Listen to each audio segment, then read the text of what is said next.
Anda telah mengunduh podcast yang dipaparkan oleh Pendeta Dr. Erastus Sabdono ini dari truth.id/voice. Selamat mendengarkan podcast ini. Shalom saudara sekalian. Salam sejahtera dalam kasih Tuhan kita Yesus Kristus. Kebenaran hari ini 1 Juli berjudul Penguasa Dunia. Saudaraku, tidak banyak orang yang mengerti dan benar-benar menyadari adanya penguasa dunia atau kuasa kegelapan yang disebut-sebut beberapa kali oleh Yesus dan tulisan para rasul. Padahal penguasa ini paling berperan dalam kejatuhan manusia ke dalam dosa dan kerusakan dunia ini. Oknum ini adalah musuh Allah, kekuatan yang melawan Allah dan yang berusaha menyeret sebanyak mungkin manusia ke dalam kebinasaan. Ia bergerak tiada henti di dalam kehidupan manusia. Salah satu keberhasilannya menipu manusia adalah membuat manusia tidak menyadari manuvernya yang aktif dan masif, sehingga ia dapat menawan banyak orang, termasuk banyak orang Kristen dalam cengkeramannya. Banyak orang Kristen yang tertawan tetapi tidak menyadari keadaannya. Inilah kecerdikan musuh tersebut. Sementara itu, Tuhan seakan-akan diam. Mengapa? Sebab Tuhan memiliki tatanan.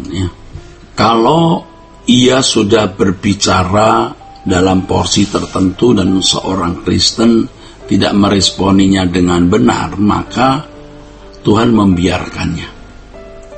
Oleh sebab itu, seharusnya kita peka terhadap setiap peringatan dan teguran Tuhan, serta meresponinya dengan baik. Jika tidak, maka kita akan terjerembab ke dalam jebakan kuasa kegelapan. Inilah dinamika hidup orang percaya dalam menjalani hidup dengan kehendak bebas. Hidup adalah pergumulan antara menang dan kalah, merdeka atau tertawan, surga atau neraka, saudaraku. Ya, selamat atau binasa. Ya, begitu, saudaraku. Dalam terjemahan King James, Tuhan Yesus menyebut kuasa kegelapan ini sebagai the prince of this world. Rata-rata terjemahan bahasa Inggris menerjemahkan demikian. Tetapi di terjemahan New King James diterjemahkan the ruler of this world. Dalam bahasa aslinya, sebenarnya kata ini, ya, kuasa kegelapan atau penguasa dunia ini terjemahan dari Hotokosmo Arkon.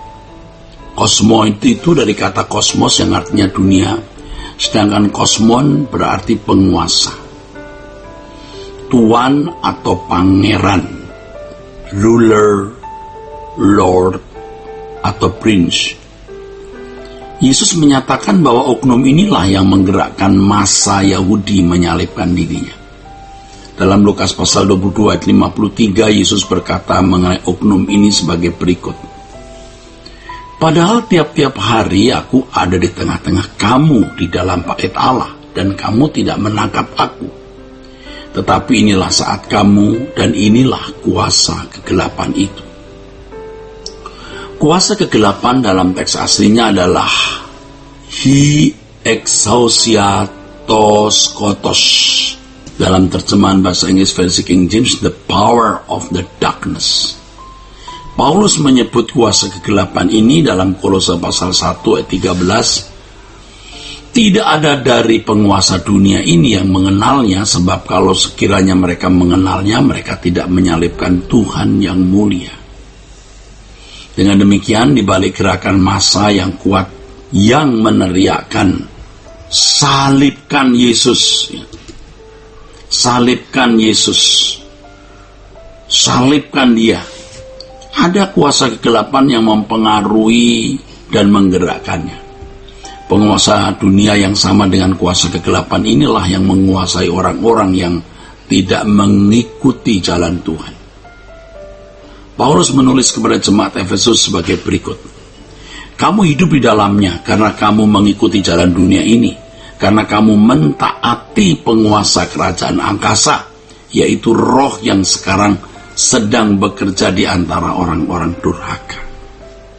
Paulus sendiri mengakui bahwa dirinya, walaupun secara hukum Taurat tidak bercela, tetapi dirinya ada di bawah kekuasaan kuasa kegelapan ini. Saudaraku, dari kuasa kegelapan ini dipancarkan hikmat dunia yang menyesatkan. Dan mengenai hal ini Paulus mengatakan, sungguh pun demikian kami memberitakan hikmat di kalangan mereka yang telah matang, yaitu hikmat yang bukan dari dunia ini, dan yang bukan dari penguasa-penguasa dunia ini, yaitu penguasa-penguasa yang akan ditiadakan. Kuasa kegelapan atau penguasa dunia mengajarkan hikmat dari dunia. Saudaraku, sebelum dimerdekakan oleh Yesus, orang-orang Kristen hidup dengan cara hidup anak-anak dunia dalam pengaruh kuasa kegelapan atau penguasa dunia ini. Hidup normal mereka adalah hidup normal anak-anak dunia yang tidak mengenal kebenaran. Mereka hidup dalam hukum dosa.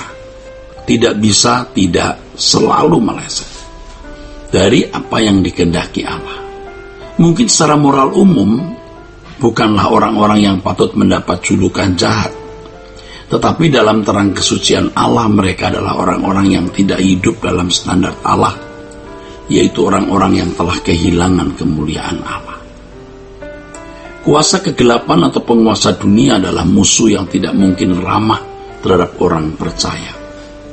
Sebab sebagaimana ia melawan dan menyerang Yesus, maka kuasa ini juga melawan dan menyerang pengikut-pengikut Yesus yang setia. Tentu saja, saudara, penyerangan kuasa ini sangat halus, dan karena cerdiknya sering tidak disadari oleh banyak orang Kristen secara individu dan gereja secara komunitas. Keberhasilan dari kuasa kegelapan ini adalah ketika orang-orang Kristen tertawan oleh hikmat dunia. Keberhasilan kuasa kegelapan ini adalah menawan orang-orang Kristen oleh hikmat dunia, yang ditandai, saudaraku, memiliki kehidupan yang wajar seperti manusia lain atau hidup normal seperti anak-anak dunia. Tentu orang-orang Kristen seperti ini menjadi manusia yang mencintai dunia. Inilah yang disebut sebagai persahabatan dengan dunia. Yakobus sudah mengingatkan orang percaya agar tidak terjebak dalam kubangan ini. Persahabatan dengan dunia, saudaraku, akan menjadikan seseorang sebagai musuh Allah, dan musuh Allah tidak akan mendapat bagian di dalam kerajaan surga. Kiranya kebenaran hari ini, saudaraku, memberkati kita sekalian. Sola Gracia. Untuk berlangganan renungan harian dalam bentuk cetak, silakan hubungi Truth Literatur di nomor telepon 0878 7870 7000. Untuk mendapatkan CD khotbah, MP3 renungan Truth, dan CD album lagu produksi Sola Gracia, Anda dapat menghubungi di hari dan jam kerja di nomor telepon 021 638 60953. Tuhan Yesus memberkati. Sola Gracia.